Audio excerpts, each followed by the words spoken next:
Nah Bapak Ibu, halaman 18 sampai halaman 20 monggo dihafal.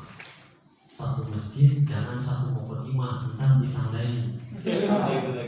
Itu lagi minimal punya stok 3, 4, 5. Nah ini contoh sudah insya Allah bisa dipertanggungjawabkan dunia akhirat insya Allah.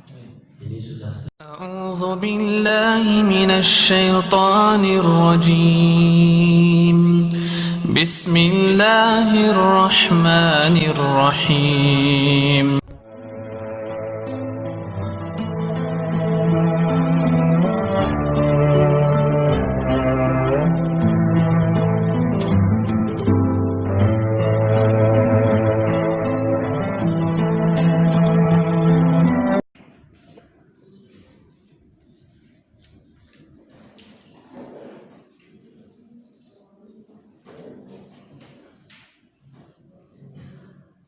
Assalamualaikum warahmatullahi wabarakatuh. Waalaikumsalam warahmatullahi wabarakatuh. Alhamdulillahilladzi an'ama 'alaina bi ni'matil iman wal islam wa nusalli wa nusallimu 'ala sayyidina Muhammadin khairil anam wa 'ala alihi wa ashabihi ya nabiyul ulumi wal hikam. Amma ba'du. Bapak Ibu peserta PMI tadi angkatan kelima yang dirahmati Allah, alhamdulillah wa syukurillah pagi hari ini dalam keadaan sejuk kita bisa melanjutkan aktivitas kita di PMI tadi angkatan kelima. Mudah-mudahan senantiasa dalam keadaan sehat walafiat. Amin. Bapak Ibu rahimahumullah, kita akan melanjutkan aktivitas kegiatan kita pada pagi hari ini, dan ada informasi dari Ustaz Muhsin. Salam kepada semuanya, beliau tidak bisa hadir karena kurang sehat. Kemudian nanti ada informasi Jasket sudah bisa mendarat.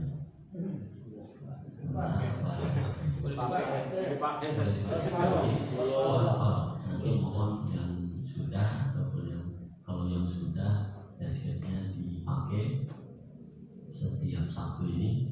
Nanti kita akan foto bersama, kita masukkan ke TV One.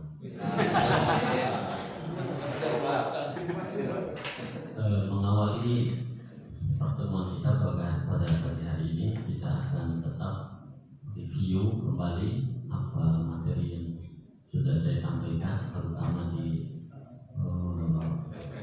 paket-paket dakwah. Hari ini kita akan masuk, setelah kemarin teknik penyusunan materi dakwah, kita akan masuk ke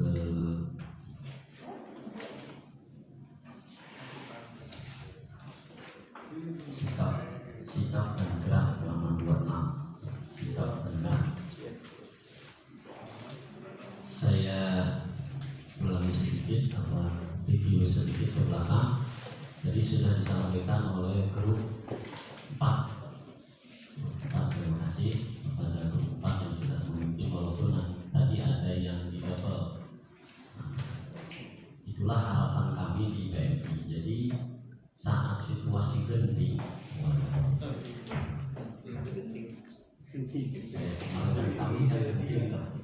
situasi genting dalam dakwah, bukan dalam politik atau sosial. Saat situasi genting dalam berdakwah, para pengisi acara atau pengisi materi yang ada di situ, khususnya Bapak Ibu yang sudah di PMI tadi, bisa mengambil alih komando secara persuasif. Bukan provokatif, secara persuasif. Jadi saat tiba-tiba yang baca Al-Qur'annya itu tidak bisa hadir, kemudian ada bapak dan ibu hadir di situ, maju Pak, insya Allah dinaungi Allah, dan insya Allah itu kebaikan. Kalau ada yang belum percaya kepada bapak ibu, saya ini dari PMI ini jasketnya.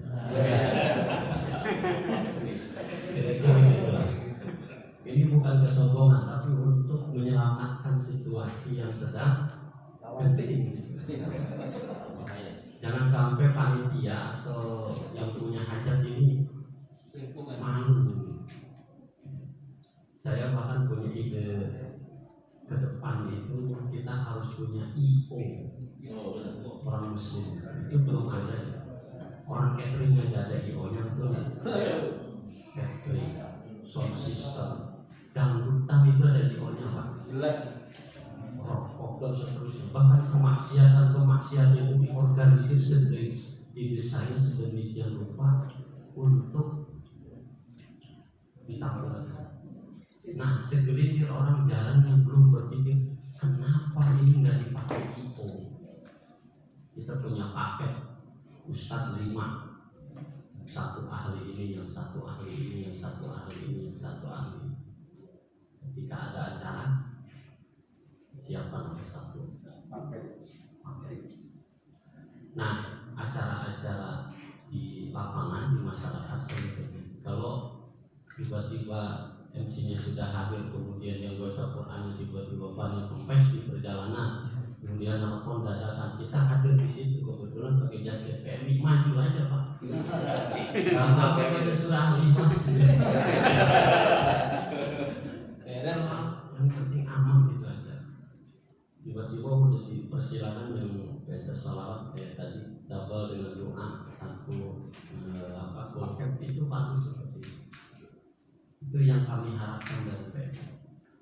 Kalau bisa semuanya diborong. Tapi nanti ada yang ngamuk tetangga kalau diborong. Ya minimal 2-3. Karena semua acara rata-rata seperti itu urutannya, kecuali sekatannya nanti ada sambutan. Waalaikumsalam. Jadi dari MC tadi sampai doa sampai penutup, saya kira sudah seperti yang saya sampaikan pada pekan kemarin urutannya. Nah, nanti tinggal mungkin sedikit didesain, dipoles-poles tata bahasanya dari sikap dan gerak. Nanti kesananya ada kosakata, bagaimana kita mendesain kalimat kita. Kalau bagi pemula, mohon maaf, itu sambil menyampaikan kalimat itu sambil mikir, sambil deg-degan, kira-kira kan gitu. Betul ya? Kalau para pemula yang di bawah 100 kali tayang lah kira-kira. Ini iya atau tidak dijawab aja di hati masing-masing ya. Tapi sepengalaman saya di lapangan itu yang sudah ratusan aja, itu iya seperti itu. Jadi sambil berdiri itu sambil berpikir, sambil mengolah kata, kosakata, sambil menahan deg-degan. Nah itu bercampur menjadi satu kesatuan. Kalau dalam bahasa filsafat itu disebut dengan gestalt. Kalau bahasa lainnya namanya sinkretisme. Jadi bercampur, itu nggak bisa dipisahin gitu. Udah susah, udah campur aduk. Nah makanya kalau sinkretisme terjadi, kalau bahasa agamanya mukhalif itu bercampur, itu udah nggak bisa dipisahin, makanya jadi satu kesatuan yang berbijiklah seperti orang itu, maka itu menjadi karakter, menjadi karakter, tidak bisa dipisah. Oleh karena itu kita ulang lagi, nanti langsung kita praktekkan setelah saya sampaikan ini. Coba kita mulai lagi dari mukadimahnya, ada di halaman 18. Boleh Bapak Ibu memilih mana yang suka Ibu, suka Pak Ustaz saja, Ibu saja. Boleh yang pendek, boleh yang panjang. Ada yang pendek di paling atas, yang panjang-panjang di bawah.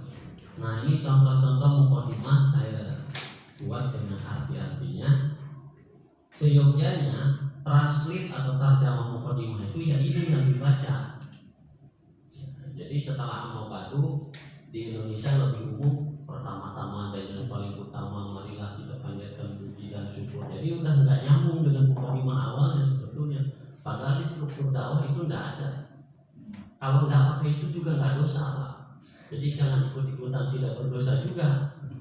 Tidak usah pakai di situ, tidak apa-apa, apalagi di kultum sudah saya sampaikan. Yang paling sering kita dengar itu yaitu alhamdulillahi, maaf. Yang paling sering kita dengar itu yang ini. Innal hamdalillah nahmaduhu wa nasta'inuhu wa nastaghfiruh. Terus sampai akhir. Nah, ini paling komplit nih, karena di situ ada syahadat, di situ ada sholawat, maaf, di situ ada hamdalah, di situ ada sholawat, di situ ada syahadat. Yang paling komplit. Innal hamdalillah nahmaduhu wa nasta'inuhu wa nastaghfiruh wa na'udzu billahi min syururi anfusina wa min sayyiati a'malina may yahdihillahu fala mudilla lahu wa may yudlil fala hadiya lahu. Asyhadu an la ilaha illallah wahdahu la syarika lahu wa asyhadu anna Muhammadan abduhu wa rasuluh, amma ba'du. Nah, yang paling komplit nih.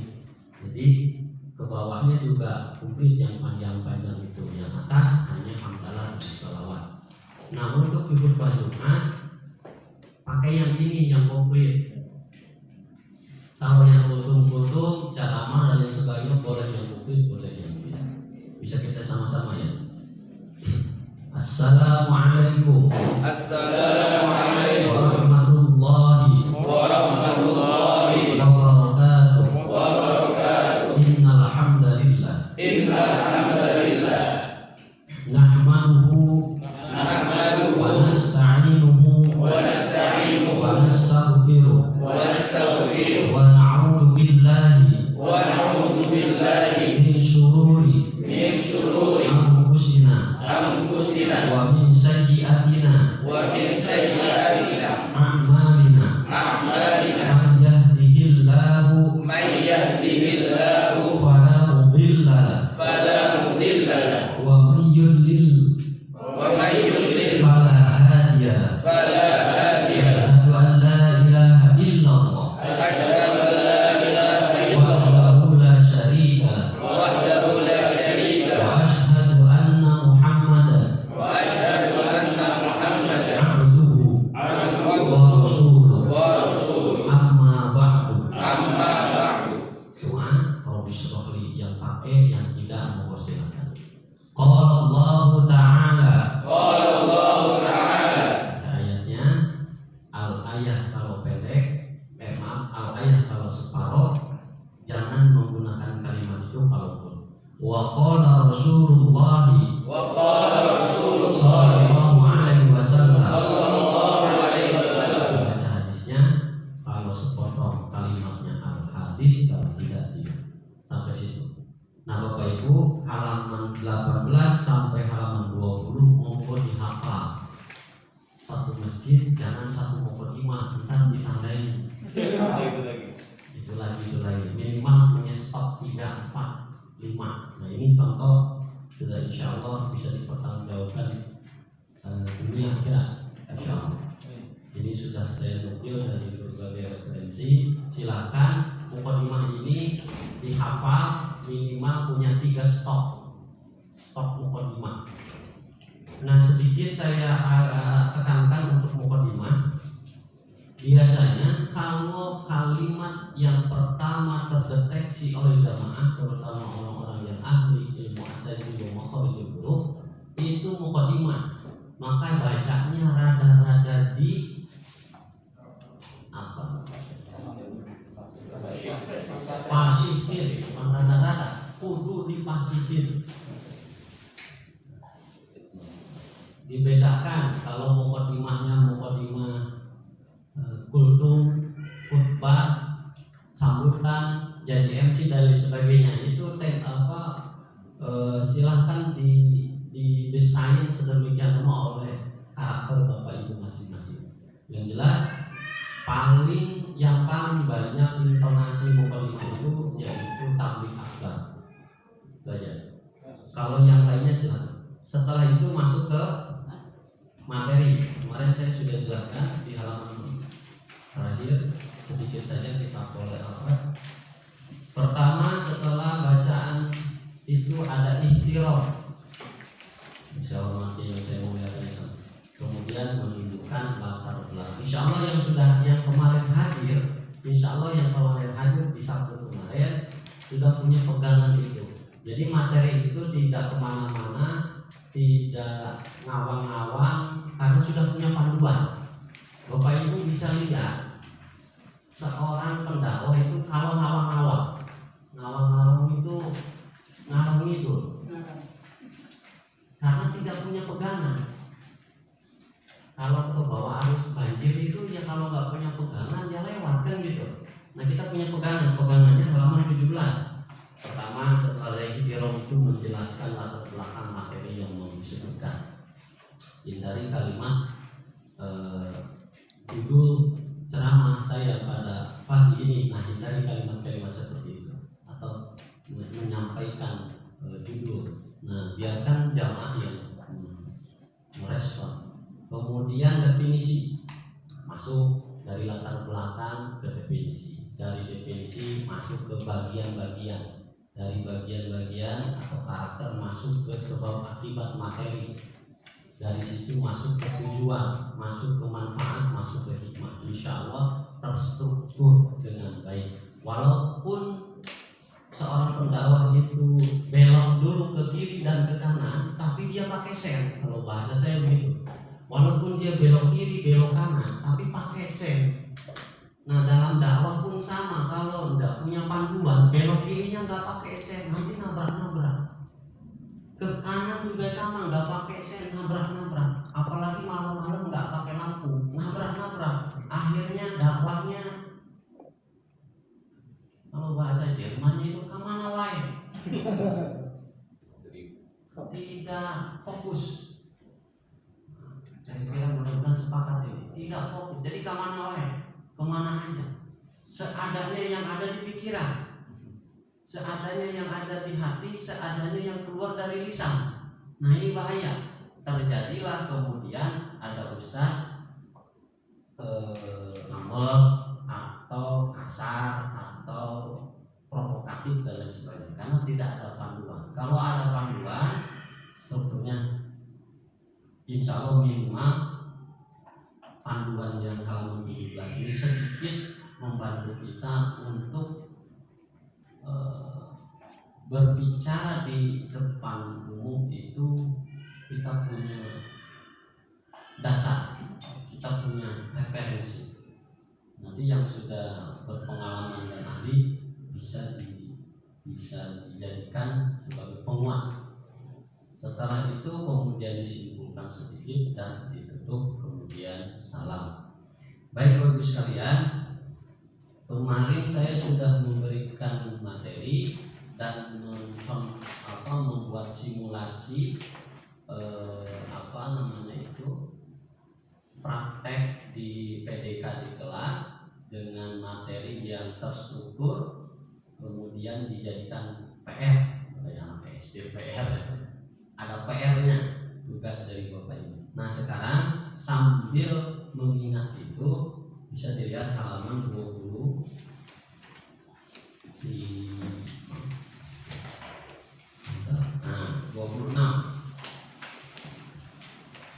Sebelum ke sini, sebelum ke halaman 26, Bapak Ibu berkumpul dulu satu grup. Mau silakan. Grup 1 di mana, grup 2 di mana, grup 3 di mana? Satu grup. Ya. Oh, mau. Sebentar, ada yang bertanya dulu. Gimana? Saya baru menyusun dengan struktur ini ya. Iya. Agak bingung juga. Berhari-hari menempuh gitu ya. Gimana? Pertama yang nomor 2 untuk pengertian dan definisi. Iya. Apakah mesti dari sudut etimologi? Oh tidak. Oh nggak harus ya? Tidak harus. Terima kasih Ustaz Ibrahim. Tidak harus, baik secara sederhana kalau kita tidak menggali dari referensi yang baku, secara sederhana diterjemahkan lah kira-kira. Bapak Ibu rahimahumullah bisa menggunakan metode istifham atau metode storytelling. Nanti ada namanya metode storytelling atau istifham. Contoh seperti ini kalau istifham. Bapak Ibu rahimakumullah, apakah kita senantiasa melaksanakan ibadah sholat? Jawabannya kan ya. Oleh karena itu, adakah di antara kita yang mengetahui apa itu sholat? Itu istifham. Jadi Ustaz itu sedang beristifham. Jadi software dakwah itu bagi orang yang ngerti dakwah ketahuan, Pak. Ini lagi ngomong anu nih Pak Ustaz, ketahuan itu. Kalau yang nggak paham software dakwah, ya dengerin aja ketawa.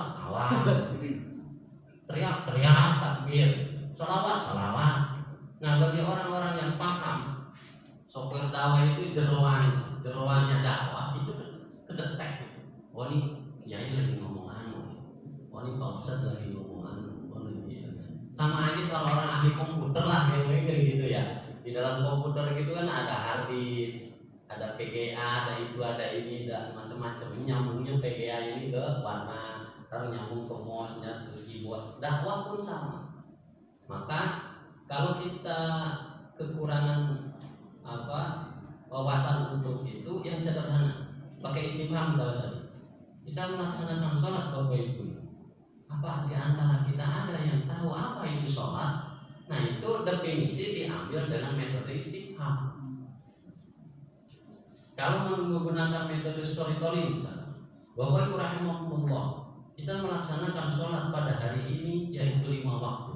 Dalam kisahnya, saat baginda Rasulullah SAW di Isra dan Mi'rajnya, beliau menerima tugas tentang sholat langsung dari Allah Subhanahu Wa Taala.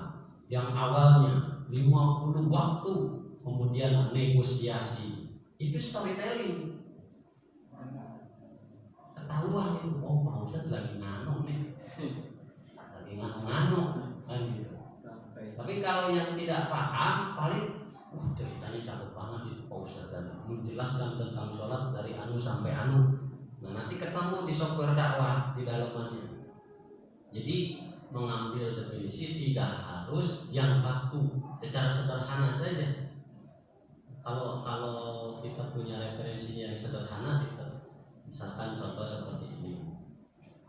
Puasa itu secara sederhana menahan. Itu cukup itu. Jangan ditambah-tambah lagi kalau belum punya pemahaman yang baru, apalagi direka-reka. Cukup segitu. Naik lagi ke tahap kedua. Naik lagi ke tahap, enggak apa-apa. Terseok-seok enggak apa-apa. Nanti semakin lama kita semakin terlatih menjadi pendakwah yang terstruktur, terarah, tersistematis. Jadi kita punya pola. Nah disitulah jawaban salah satunya yang ditanyakan Pak Ustaz untuk membuat kita berkarakter dari situ. Kalau kita tidak mengikuti proses-proses itu, sampai kapanpun tidak punya karakter di dalam diri kita. Akhirnya nepok sana nepok sini. Oh yang ini ngikutin yang ini nih Pak Ustaz ini. Dari sini nanti Bapak Ibu punya kansnya masing-masing. Oh di sini. Maka di Azhar sana itu kajian di Sabtu pagi subuh dan Ahad duha, kemudian zuhur. Kebetulan saya yang ngurus jadwalnya. Itu Ustaz itu sesuai kansnya masing-masing. Ini ahli tafsir udah kasih tafsir aja, nggak pernah bicara fikih gitu. Udah itu aja. Oh ini ahli fikihnya fikih muamalah aja, nggak pernah bergeser ke ibadah, nggak fikih. Nah, karena pada akhirnya kita ini menjadi seseorang yang spesialisasi pada akhirnya. Kemudian Ustaz yang ahli hadis. Nah, tapi ini digunakan bukan dalam ranah kajian, bukan. Karena kalau kajian kan berulang. Ini dalam taklim umum yang ini yang struktur dakwah itu. Kalau yang kajian-kajian itu kan punya pegangan, baca kitab anu, setelah mukadimah kaji, setelah mukadimah ngaji lanjut, kalau tafsir lanjut, kalau hadis terus dan seterusnya. Nah yang ini digunakan untuk kajian-kajian umum dan